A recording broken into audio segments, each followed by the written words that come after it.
Yes, guys, how you doing? Welcome back to the Spurs Talk Show. I hope you are all happy and healthy and ready for another Bomba. It's mad. Spurs are moving mad. Apparently, news is breaking from the Telegraph, from Ornstein, from the Athletic, from all the major players that Tottenham, yes, Tottenham, are leading the race in discussions and likely to sign Nottingham Forest's Morgan Gibbs-White.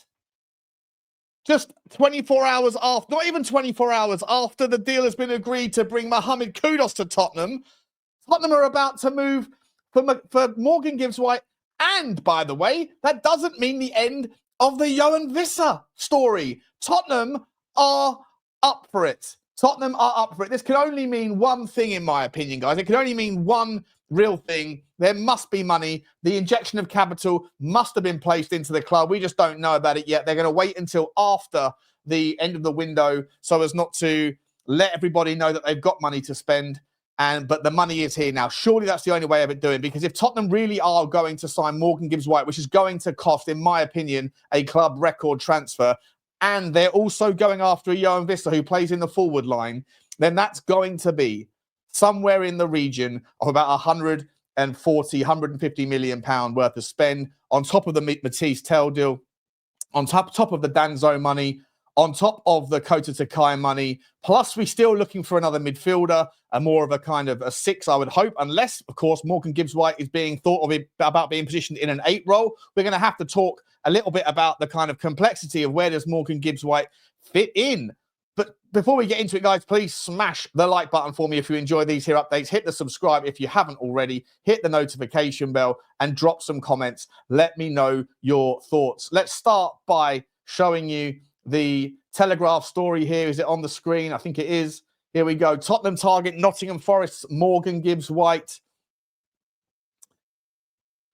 I can't even show it to you. You know what? I'll pop this one instead. I haven't got the Telegraph announcement. This is coming from Catalyst Free Captain, but it is, of course, referencing the Ornstein selection here from a few minutes ago. Tottenham Hotspur turning attention to Nottingham Forest midfielder Morgan Gibbs-White.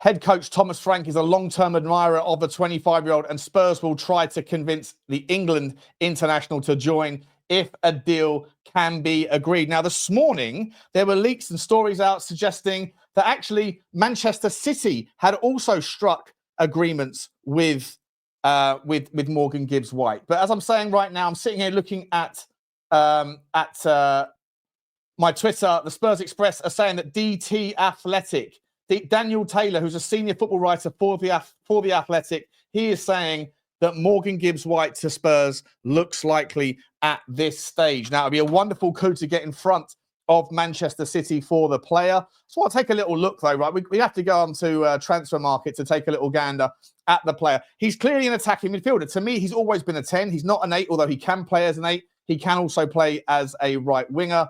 I'm not sure if we do bring this guy in, does that mean at some point in the next 6 to 12 months, it will be curtains for one of James Maddison or Decky? Another forward, another player that plays off the right. If he comes in, if we're shoehorning him into the 10, what does that mean for Kudus' spot? Does Kudus go over to the left-hand side? Is Kudus going to stay on the right?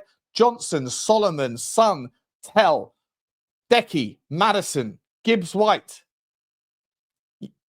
Richalison, Solanke. It's a lot of first-team players there for only 4 spots in the team, guys. But I am here for it. Strength in depth. Instant improvement, in my opinion. Absolutely love to see it. And like I say, this doesn't necessitate that Johan Visser's off the table either. Tottenham are clearly looking for new options. Remember this morning, Richalison, in this morning's update, Richalison was being pivoted away, possibly to Palmeiras, if they can get some sort of bites on him over there. He still has the option, of course, of going to Saudi and potentially Turkey. Sonny has apparently shown his intentions to stay at Tottenham Hotspur for one last crack. If you're bringing Morgan Gibbs-White into play in the 10, do you see more space for Decky when he's fully fit? He'll be a few months out anyway. But how are we squeezing all these players in, guys? Surely that would put to bed anything to do with Xavi Simons. anything to do with Eberechi Eze. Surely we're going in a different direction from those two types of players right now. If Richarlison is going to leave, a forward option of Yves Bissouma and Solanke for me is a really, really nice little sort of double act. They offer different things. The amount of versatility, the amount of different features that you could have from the amount of options that we have in these potential shortlists if they do come in. But you have to think certain people are going to have to leave to make room. I think that Solomon surely will have to go now. I would still make the argument that he might have to say goodbye to someone like Sonny, or Sonny will have to face the consequences of being third choice, possibly even fourth choice winger on that left-hand side, because Kudus can play off the left. Now, for me, Kudus wasn't happy at West Ham being asked to play off the left last season, but he did actually score his most goals to games ratio return on investment when playing off the left. He got 3 goals in 8 appearances off the left, but he prefers playing off the right. Morgan Gibbs-White is a player that is obviously a 10, but he does filter out to the right-hand side when Nottingham Forest break. It'll be really interesting to see whether Manchester City and Tottenham do go toe-to-toe, whether he would rather choose to come to Tottenham or choose to go to City. I think that at City, he won't play as many minutes. I think at Tottenham, he probably would, but you could make the argument that we have a lot of strength in that position already when everyone's fully fit. Absolutely barnstorming couple of days, guys. Absolutely barnstorming. Nobody really saw this one coming. None of the ITKs called it. This is a Johan Langer thing, isn't it? Where essentially he keeps everything close to his chest, and then things go from nowhere to everywhere. You're everywhere to nowhere, baby. Very, very quickly. Very, very quickly indeed. I just want to show you this Man City story to show you I'm not making it up. Pep Guardiola, or Man City, agree personal terms with Nottingham Forest star. Let me get it on the screen so you can see that as well. As Pep Guardiola continues the summer rebuild, City have reportedly agreed personal terms with Nottingham Forest attacker Morgan Gibbs-White. The Citizens have been busy overhauling their squad this summer, having recruited Tijani Reinders, Rayan Cherki, Rayan Aït-Nouri, and Marcus Bettinelli. And they've also seen the club legend Kevin De Bruyne part. So is he going to be a like-for-like? I mean, Rayan Cherki, for me, is as much of a 10 as he is a right winger. Not too dissimilar sorts of players, although for me, Cherki obviously much more sort of technical and sort of step over and interesting to look at. But Morgan Gibbs-White has got that tenacity, that fight, that desire, that hunger, and he has an accomplished passing range with him. Let's have a little cheeky look-see at the FB refs for Morgan Gibbs-White, just so that we can see exactly what we'll be dealing with. Guys, if we get this one in, it's a phenomenal week for Tottenham Hotspur. Let's have a little look-see. The stats don't look spectacular on first gander here. Am I showing it on the screen? I hope I am. Well, there we go. In terms of assists, 73rd percentile. 1 assist every 4 games. This is versus attacking midfielders and wingers. A goal every 4 games as well. Not great compared to those sorts of other stats. Expected goals, 0.33. Oh, sorry, 0.2. 1 every 5 games, 0.33. His output's not spectacular. Doing it in a Nottingham Forest team that was very much built on counter-attacking football. So he was usually a key pass guy, someone that was part of the build-up, but not necessarily the guy who got on the end of it. Look at his passing stuff, though, is really, really impressive. 82nd percentile for progressive passing distances. Total passing distance, 494. 78% completion ratio. These stats actually don't look spectacular as I'm actually calling them out in front of you. This is the first time I really looked at them. 82 percentile for medium passes, 74th percentile for that.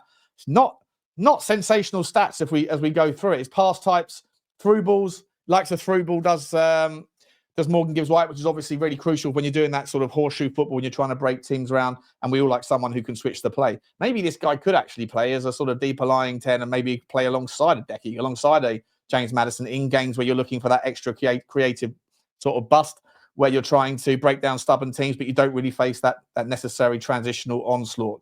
In terms of the goal creating action, this is the sort of stuff where you see some value. Shot creating actions from defensive work. So he works hard to win the ball back. If you're looking to press the team, which Tottenham hopefully will, press in and out of possession, and you've got someone that can do things defensively that can then lead to a shot in the counter. I'm not surprised, knowing how Nottingham Forest play their game, that he would have that sort of high 97th percentile. Also, defensive action that leads to goals, 89th percentile. Goal creating action from a shot, 99th percentile. So usually when he has a shot, 1 in every 7 times he has a shot, something then leads from that possession that goes to a goal for Nottingham Forest. So he's not someone that necessarily overly uses the ball with unnecessary shots, pot shots from distance. He probably waits, picks his moment, but when he does get involved, he is usually quite a good conversion of it. Defensively, again, relative to other midfielders, other attacking midfielders, you're never going to go too far wrong with him. Interceptions, 90th percentile. Clearances, 81st percentile. Percentage of dribblers tackled, 85th percentile. 51% of the times people take him on, they don't get past him. As an attacking midfielder, that's pretty impressive. Again, remember that Nottingham Forest often sit in that kind of low block, that low bank defensively, and then pivot at pace. And that's something that we could do a lot of damage with someone like Morgan Gibbs-White, especially if you've now got the pace of Mohamed Kudus and the trickery on the right-hand side, and you still have that acceleration and that kind of scary speed that Mathys Tel and Sonny has. And now with a Yves Bissouma at the top end of the pitch and a Solanke, I think we've got so many different options here, the various versions of our forward four. I mean, just think about it for a second, right? The difference between Brennan Johnson and Mohamed Kudus, they are chalk and cheese. The difference between Solanke and a Yves Bissouma, for example, are chalk and cheese. The difference between a Morgan Gibbs-White and a James Maddison are chalk and cheese. Udogie, again, has got his own little very unique specificity of how he plays football. And on the left-hand side, Sonny and Tel are not the same sort of player either. Even if a Solomon was to hang around, or one of the younger guys, we have so many different types of forwards in a world where we sign a Morgan Gibbs-White and the world where we sign a Kudus and a Yves Bissouma, that the kind of partnerings, the pairings, the sort of the different options that you can pick for any given game make it incredibly difficult for me to be able to think how on God's green earth it is that these the opposition are going to be able to spend any more than a few minutes practicing any particular version of defence against any particular iteration of Tottenham, because they have so many different sort of styles in there. You can pick one here, one there, and maybe there's about 15 different forward variances that you could lean into. It's super exciting stuff. It's a breaking news story, guys. I just wanted to get this one out. We'll be back at 7 o'clock to see what is going on, but it feels like it's been a very, very, very quiet time in the last sort of few weeks for Tottenham. Nothing really happening, and then everything happening all at once. Who wouldn't want to be a Tottenham Hotspur fan? Here we go. Just to give you another story here. This has come out in the last couple of minutes. Sammy Motbel has jumped on that bandwagon, saying that Tottenham have opened formal club-to-club talks with Nottingham Forest over a minimum £60 million move for Morgan Gibbs-White. Transfer accelerating quickly. You love to see it. If they're at the club-to-club bit, then you'd imagine that Nottingham Forest, Morgan Gibbs-White is happy to come to Tottenham, that stuff's already taken care of, that wages won't be a problem, and that Tottenham are now in the business of trying to get things done. Nottingham Forest, having just lost Anthony Elanga, will probably want to get this one wrapped up very quickly too. So they've got 120 million quid or whatever it's going to look like to be able to go again, replace those two, maybe throw in a bit more variety into their squad, and give Nuno the best chance of kicking on again. Really fascinating story, guys. I'll leave it there, but I'll see you at 7 o'clock. Like, subscribe, and comment. And as always, bye-bye.